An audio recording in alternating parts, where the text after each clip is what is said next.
ሰላም ዝኸበርኩም ተኸታተልትና ከመይ ትዕሉ እምበረከስ ናይ ሰዓት ዜናታት ሒዘ መጽአኩም ኣለኹ። መጀመርታ ግን ኣርእስተ ዜና። ኤርትራ ምስ ኤጀንሲ ኣቶሚክ ሰዓት ኣብ 7 ቀዳምነት ክወሃቦም ዘሎ ጽላታት ተፈራሪማ። ሱዳን ሩሳውያን ነይሮም ዝተባህለት ነፋሪት ተሃሪማ ወዲቓ። ቲን መሻርክቲ ሃገራት ብምውሃድ ጸቕጢ ምዕራባውያን ከም ዘይሰርሕ ንምርኣይ ይጻዕራ።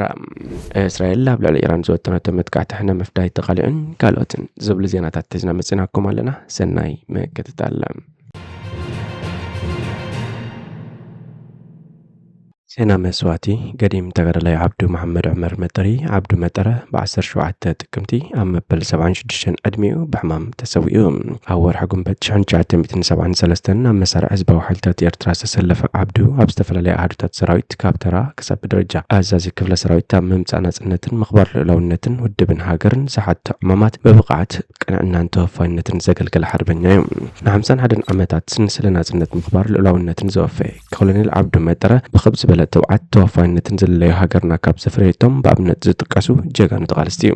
ገዲም ተጋዳላይ ዓብዱ መሐመድ ዑመር መጠረ ኣቦ 5 ውልዳት እዩ። ስነ ስርዓት ገብሩ ድማ ሎሚ 22 ጥቅምቲ ፍርቂ መዓልቲ ላዕለዎት ሰብ መዚ መንግስትን ግንባርን ኣዘዝቲ ሰራዊትን ህዝብን ኣብ ዝተረኽብሉ ኣብ መካነ መቃብር ሓርበኛታት ኣስመራ ብኽብ ዝበለ ስነ ስርዓት ተፈጺሙ። ኤርትራ ምስ ኤጀንሲ ኣቶሚክ ጸዓት ተፈራሪማ። ኣምባሳደር ዮሃንስ ወልዱ ቃዋሚ ወኪል ኤርትራ ብዓለም ለኻዊ ኤጀንሲ ኣቶሚክ ጸዓት ምስዋ ልዩ ምክትል ዋና ዳይሬክተርን ሓላፊ ክፍሊ ቴክኒካዊ ምትሕጋዝን ዓለም ለኻዊ ኤጀንሲ ኣቶሚክ ጸዓት ን2024 ክሳብ 2028 ጸንሕ ቅርጸ መቓን ፕሮግራም ሃገር ኤርትራ ብዕለት 8 ጥቅምቲ 18 ጥቅምትን 2024 ፈሪሞም። ኤርትራ ምስ ዓለም ለኻዊ ኤጀንሲ ኣቶሚክ ጸዓት 7 ቀዳምነት ክወሃቦም ዘለዎም ጽላታት ኣብ ታሕቲ ተዘርዚሩ ዘሎ እዩ። ቀዳማይ ድሕነት ኒውክሌራዊ ጨረርታን መግብን ሕርሻን ማይን ከባብን ዝምልከት ጥዕናን ኣመጋግባን ዓደናን ጸዓትን ጸጋታት ባሕሪ ኢንዱስትሪ ድርጅታትን ሜትሮሎጅን ይርከቦም። ቲን መሻርክቲ ሃገራት ብምውሃድ ጸቕጢ ምዕራባውያን ከም ዘይሰርሕ ንምርኣይ ይጽዕር።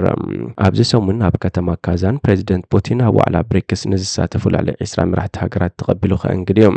ካብቶም ዝተዓደሙ መራሕቲ ቻይናዊ ፕሬዚደንት ሺ ጂንፒንግ፣ ቀዳማይ ሚኒስተር ህንዲ ናሬንድራ ሞዲን፣ ፕሬዚደንት ኢራን መስዑድ ፔዝሽኪያንን ይርከቦም። መንግስቲ ሩስያ ኣብቲ ሃገር ካብ ዝተኻየዱ ዋዕላታት ፖሊሲ ወጻኢ ዝዓበየ ክብል ገሊጾም። እቲ መልእኽቲ ንሩስያ ንምንጻል ዝተገብረ ፈተነታት ከም ዝፈሸለዩ ይብል መስራት መሻርክቲ ኣማኻሪ ትካል ማክሮ ኣድቫይዘሪ ክሪስ ዊፈር። ሩስያ ንእገዳታት ትጻወር ከም ዘላ ካብ ክምራ እምኒን ክሓልፍ ዝተደለየ መልእኽቲ ድሕሪ መጋረጃ ከቢድ ሃሳታት ከም ዘሎ ንፈልጥ ኢና። ብጂኦፖለቲካዊ ደረጃ ግን ሩስያ እዘን ኩለን መሻርክቲ ኣለዋ፣ ኩለን ድማ መሓዚት ሩስያ ኮይነን ክቕጽላየን ኢሉ። ስለዚ መሓዚት ሩስያ በዓል መነን? ብሪክስ ንብራዚል፣ ሩስያ፣ ህንዲ፣ ቻይናን ደቡብ ኣፍሪቃን ብኣባልነት ሓቂፉ ዝሓዘ ሃገራዊ ውዳቤ እዩ። ከም መተካእታ ናይቲ ብምዕራባውያን ሃገራት ዝምራሕ ውዳቤታት ተገይሩ ድማ ይውሰድ። ብሪክስ ንሃገራት ግብፂ፣ ኢትዮጵያ፣ ኢራንን ሕቡራት ኢማራት ዓረብን ናብቲ ደንበ ብምውሳኽ ጽልዋታቱ ክሰፍሕ ዝፍትን ዘሎ ውዳቤ እዩ። ስዑድ ዓረብ እውን ናብቲ ውድብ ክጽምበር ዕድመ ቀሪቡላ ኣሎ። ሃገራት ብሪክስ 45% ካብ ህዝቢ ዓለም ዝሓዘየን ቁጠባ ኣባላት ሃገራት ብሪክስ ተደሚሩ ልዕሊ 28.5 ትሪልዮን ዶላር እዩ። እዚ ድማ ኣስታት 28% ቁጠባ ዓለም ዝሽፍን እዩ። ሰበስልጣን ሩስያ ካልኦት 30 ሃገራት ናብ ብሪክስ ክጽምበራ ወይ ድማ ምስቲ ውድብ ዝያዳ ጽቡቕ ርክብ ክገብራ ከም ዝደልያ ኣመልኪቶም። ገለ ካብኣቶም ኣብቲ ዋዕላ ክሳተፉ እዮም። ኣብ ካዛን ኣብዚ ሰሙን ብዛዕባ ኣብዝሓ ዓለም ዝውክል ብዙሕ መደራታት ከሉ ትጽቢት ይግበር። ንቭላድሚር ፑቲን ኣብ ጂኦፖለቲካዊ መድረኽ ዘሎ ፈተናታት ካብ ምግላህ ሓሊፉ ግን እቲ ፍጻሜ እንታይ ክዓውት ተኽእለሎም። እቲ ካብ እገዳ ምዕራባውያን ዝመጽእ ጸቕጢ ንምቕላል ድሌት ዘለዎ ፕሬዚደንት ሩስያ ኣባላት ብሪክስ ካብ ዓለም ለኻዊ መለዋወጢ ገንዘብ ዶላር ካልእ ዓለም ለኻዊ መተዓዳደጊ ገንዘብ ንኸማዕብሉ ከእምሎም ተስፋ ኣሎም። ብዙሕ ካብ ተቁጠባ ሩስያ ዘጋጥሞ ዘሎ ጸገማት ምስ ስግረ ደባዊ ንግድን ክፍሊትን ዝተኣሳሰር እዩ። ብዙሕ ካብኡ ድማ ምስ ዶላር ኣሜሪካ ዝተኣሳሰር ይብል ሚስተር ዊፈር። ንሱ ኣስዒቡ ፋይናንሳዊ ትካል ኣሜሪካ ኣብ ልዕሊ ዓለማዊ ንግዲ ዓቢ ሓይልን ጽልዋን ኣሎ። ምክንያቱ ዶላር ኣሜሪካ ነዚ ንምፍታሕ ቀንዲ ባጢራ ስለ ዝኾነ ጥራይ እዩ። ቀንዲ ረብሓ ሩስያ ዕብላልነት ዶላር ኣሜሪካ ምብታኽ እዩ። ሃገራት ብሪክስ ኣማራጺ ንግዳዊ ኣገባብ ፈጢረን ክሰግናን እየ ዝደሊ። ዶላር ዩሮ ወይ ዝኾነ ካብ ባጤራታት ኣባል ሃገራት G7 ዘየጠቓልል ስርዓተ ልውውጥ ንግዲ ብምክያድ እገራታት ምዕራባውያን ኣብ ዝእቶ ናብ ዘይበሃለሉ ደረጃ ምውራድ እዩ ይብል። ነቐፍቲ ግን ኣብ ውሽጢ ብሪክስ ፍልልያት ከም ዘሎ ይሕብሩ። ኣብ ውሽጢ ኣባላት ሃገራት ብሪክስ ተመሳሳሊ ድሌታት ኣሎ ኢልካ ኣፍካ መልእካ ክትዛረብ ከም ዝኸብድ እዮም እቶም ነቐፍቲ ዝገልጹ። ቻይናን ህንድን ብዛዕባ ዝኾነ ነገር ፈጺሞም ክሰማምዑ ዘይምኻሎም ንምዕራባውያን ጽቡቕ ዕድል እዩ። ምክንያቱ ዘን ክልተ ሃገራት ብሓቂ ዕቱባት እንተዝኾና ብሪክስ ዓብ ጽልዋ መሃለዎ ይብል ክኢላ ስነ ቁጠባ ጂም ኦኔል። ቻይናን ህንድን ብዙሕ ግዜ ነንሕድሕደን ከይተቐቓዓ ዝከኣለን ኩሉ ይገብራ ኣለዋ። ኣብ ቁጠባዊ ሃገራት ተሓባቢረን ንኽሰርሓ ግን መወዳእታ ዘይብሉ ብድሆ እዩ ኢሎም ሚስተር ኦኔል እዩ ኣብ መፋረቕ ናይዚ ክፍለ ዘመን ኣርባዕተ ብቁጠባ ዝማዕበላ ሃገራት ናብ ማእከል ዓለማዊ ፖሊሲ ክኣትዋ ኣለዎን ኢሉ ዝኣመነለም ብሪክ ዝብል ሕፅሮት ቃል ዝሃበን። ደቡብ ኣፍሪካ ናብቲ ውዳቤ ምስ ተፀንበረተን ድማ ስም ናይቲ ሃገራዊ ውድብ ብሪክስ ኮይኖም ኣብ ጋዛን ዕማም ቭላድሚር ፑቲን ሃገሩ ተግባር ንቃት ምዕራባውያን ዘይተሃስየት ምዃናን ህዝቢ ሩስያ ከምኡውን ንማሕበረሰብ ዓለም ብምርኣይ ናይ ሓድነት ስእሊ ምቕባእ እዩ ዕላማ ሒዙ ዘለዎም። ሱዳን ሩስያውያን ነይሮማ ዝተባህለት ነፋሪት ተሃሪማ ወዲቓ። ኣብ ምዕራብ ሱዳን ሓንቲ ናይ ጽዕነት ነፋሪት ብዝተተኮሰላ ተወንጭፊ ተሃሪማ ከም ዝወደቐት ጸብጻባት ተሓቢሮም። ኤምባሲ ሩስያ ኣብቲ ሃገር ኣብ ዝሃቦ መብርሂ ኣብ ረርቲ ናይታ ኣብ ዳርፉር ዝወደቐት ነፋሪት ሩስያውያን ምዃኖም ንዝገልጽ ጸብጻባት የጻርዮ ከም ዘሎ ገሊጹ ኣሎ። እታ ስራሓት ሩስያ ዝኾነት ሊዩሽን ኢል-76 ዝዓይነታ ነፋሪት መሳርሒታትን መድሃኒታትን ጽዒና ናብቲ ሰራዊት ሱዳን ዝቆጻጸሮ ከተማ ኤልፋሸር ትበረር ምንባራ ማዕከናት ዜና ሱዳን ወታደራዊ ምንጭታት ብምጥቃስ ሓቢሮም። አንጻር ሰራዊት ሱዳን ዝዋጎ ዘለዎ ሓይልታት ታዳዒም አልሰሪዕ ሰራዊት ግብፂ ዝጥቀመላ ሰራዊት ስራሓት ሩስያ ዝኾነት ነፋሪት ሃሪሞም ከም ዘውደቑ ብሶኒ ሓቢሮም ነይሮም እዮም። ሲቪላውያን ኣብ ምድብዳብ ተዋፊራ ከም ዝነበረት እኳ እቶም ዕጡቓት እንተሓበሩ አንቶኖቭ ተባሂላ ትፅዋዕ ነፋሪት ጽዕነት ምዃና ተረጋጊጹሎም።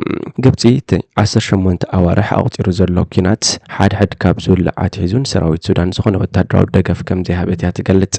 እቲ ኣብ መንጎ ብጀነራል ዓብዱልፈታሕ አልቡርሃን ዝምራሕ ሰራዊትን ጀነራል መሐመድ ሐምዳን ደጋሎ ዝምራሕ ተወርዋሪ ሓይልታት ደገፍን ብሰንኪ ዝተፈጥረ ቅልስ ስልጣን ዝተወልዐ ኩናት ሓደ ካብ ዝኸፍኡ ሰብኣዊ ቅልውላዋት ዓለም ኮይኑ ይርከብ። ኣብቲ ኩናት ኣስታት 150,000 ሰባት ከም ዝተቐትሉን ልዕሊ 10 ሚልዮን ካብ መረበቶም ከም ዝተመዛበሉን ይንገር። ብዛዕባ እቲ ትማሊ ዘጋጠመ ምሕምሻሽ ናይታ ነፋሪት ዛጊት ዝወፀ ንጹር ዝርዝራዊ ሓበሬታ የለን።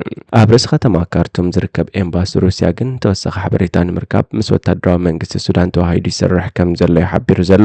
ሱዳን ትሪቢዩን ዝተባህለ መርበብ ዜና ብዘውፅኦ ጸብጻብ ኣብታ ነፋሪት ዝነበሩ 3 ሱዳናውያን 2 ሩስያውያንን ብምሎም ከም ዝሞቱ ይጠቅስ።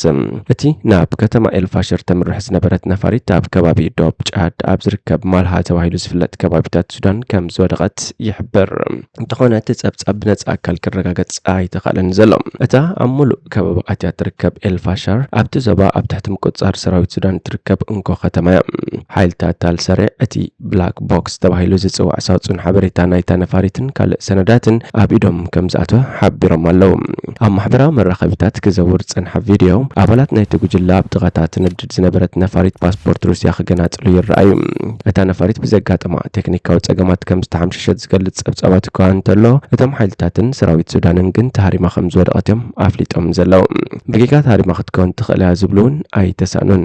ምክንያቱ ገለ ካብቲ ክዘውር ዝጸንሐ ቪድዮታት እታ ነፋሪት ምስ ሓደ ምስ ሕቡራት ኢማራት ዓረብ ርክብ ዘለዎ መንገዲ ኣየር ምትእስሳር ከም ዘለዋ ዘመልክት እዩ። ኢማራት ዓረብ ንሓይልታት አልሰሪዕ ትድግፍ እያን ዝብል ጸብጻባት ክነጥጎ እኳ እንተጸንሐት ሕቡራት ሃገራት ግን መርትዖ ከም ዘለዎ እዩ ዝምጎት። ኣብዚ ቀረባ እዋን ነቲ ደመወን ንኣናውን ኩናት ሓድሓድ ሰላማዊ ፍታሕ ንምንዳይ ክካየድ ዝጸንሐ ዲፕሎማስያዊ ጻዕርታት ከምቶም ኣቐዲሞም ዝተኻየዱ ፈተነታት በርዒኑ ተሪፍ እዩ። ኣብ ዝሓለፈ 2 ሰሙን ሰራዊት ሱዳን ነታ ዝበዝሐ ክፋላ ኣብ ትሕቲ ሓይልታት አልሰሪዕ ትርከብ ርእሲ ከተማ ካርቱም ንምቁጽጻር ብወገን ደቡብን ማእከል ከተማን ስርሒታት ከካይድ ምቕናዩ ይዝከር።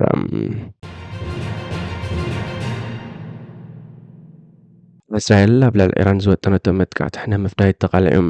ኣሜሪካ እቲ እስራኤል ንኢራን ከተጥቃዕ ዝወጠነቶ መደብ ዝሓዘ ሚስጥራዊ ሰነዳት ብኸመይ ልሕኹ ከም ዝወፀ ትምርምር ምህላዋ ዓፈኛ ባይቶ ወከልቲ ህዝቢ እቲ ሃገር ማይክ ጆንሰን ኣረጋጊጹ።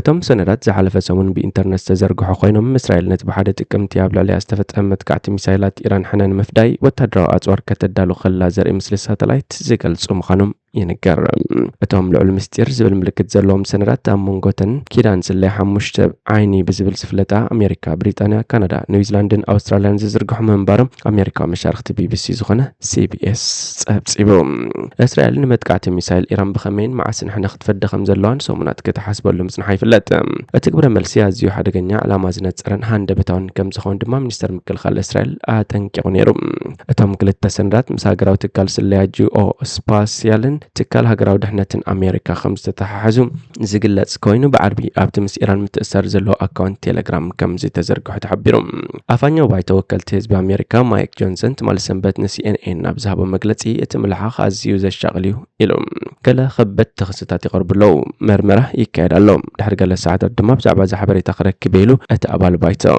بنتاغون وي مكل خال امريكا بزوصو مغلصي بزعباتهم سندات زرغح زلو صبصبات كم زفلط كو انت رغاغصه توسخ ريتو جن ايهبن اتم مز ጉዳይ ዝተኣሳሰሩ ትካላት ኣሜሪካ ከምኡን መንግስቲ እስራኤል ብዛዕባ ታሊሑ ዝወፀ ምስጢራዊ ሰነዳት ወግዓዊ ሪቶ ኣይሃብን ዘሎም ንምልሓኹት ሰነድ ፈለማት ፀብፀባ ሲኤንኤንን ኣብ ኣሜሪካ ትርከብ መርበብ ዜና ኣክሲዮንን ኣሜሪካ ኣብ ልዕሊ ናይ ቀረባ መሓዛ እስራኤል ከም እትስለ ደጊሙ ከም ዘረጋግጽ ኣመልኪተን ሓደ በዓል ስልጣን ስለ ኣሜሪካ ነበር ንቢቢሲ ኣብ ዝሃብ ሓበሬታ እቲ ብዘይ ፍቃድ ዝተፈነወ ጥቡቅ ምስጢራዊ ሰነድ ምናልባሽ ንዓቐን ዝተሓስበ ስጉም ትሕነ ምፍዳይ ንምቅላዕ ዝግበር ፈተነ ወይ ምናልባሽ ንዑ ንምትእጓል ዝተፈጸመ ክኸውን ከም ዝኽእል ተዛሪቦም ኣሜሪካ ተሓበሬታ ኮኔል ካብ ስለ ኣሜሪካ ዝተፈነወ ድዩ ወይስ ብስም ስራ ወይ ሃኪን ዝተሰርቀ ንምርጋጽ ትምርምር ከም ዘላ ሰብ ስልጣን ንኣሶሲየትድ ፕሬስ ገሊጾም ኣለዉ እቶም ክልተ ሰነዳት ካብ 15 ክሳብ 16 ጥቅምቲ ኣብ ዝተረኽበ ሓበሬታ ሳተላይት ዝተመርኮሱ ይመስሉም እተቀዳማይ እስራኤል ሓይሊ ኣየር ኣብ ልዕሊ ኢራን መጥቃዕትን ምፍናው ምድላዋት ቀፂሉን ዓብ ሓይሊ ዝተሳተፈሉ ካልኣይ ልምድ ኣካይዱን ዝብል ኣርእስቲ ከም ዘሎ ፀብጻብ ሬይተርስ የመልክት ባሊስቲክ ካብ ኣየር ናብ መሬት ዝትኮሱ ሚሳይላትን ድማ ይጠቅስ እቲ ካልኣይ ከዓ እስራኤል ሓይልታት ምክልኻል ዳርጋ ብርግፀኛነት ንኢራን ንምጥቃስ ውሳኔ ምድላዋት ኣፅዋርን ሕቡእ ንጥፈታት ሰብ ኣልቦ ነፈርትን ምክያድ ቀፂሉሎ ዝብል ኣርእስቲ ኣለዎ ብዛዕባ ምንቅስቃስ ሰብ ኣልቦ ነፈርቲ እስራኤል እውን ይገለጽ ፕሬዚደንት ኣሜሪካ ጆ ባይደን እስራኤል እንታይ تحسب كم زلا صبق رديت كم زلو بعربي قاليص نيرم اسرائيل ابز حج اوان ابلع ايران حنن مفداين تاي كتكبر مخانه اخو رديت لكادو بچبوت مع اسملسي كم زو بخكبل حد غازيطنيا حتيتو بايدن دما او كبل مليسلوم كتنغرنا رتخل كبل مليسو حتيتو غازيطنيا حاصير ملس بايدن اي كلني كبل مليسوم امباركس زخبركم تخاتلتنا نايزي ساعات زينا مسنادنا بزفصم حدث زيناتات مكتتال سبسكرايب شير لايك كومنت مغبر ايترسيكم سلام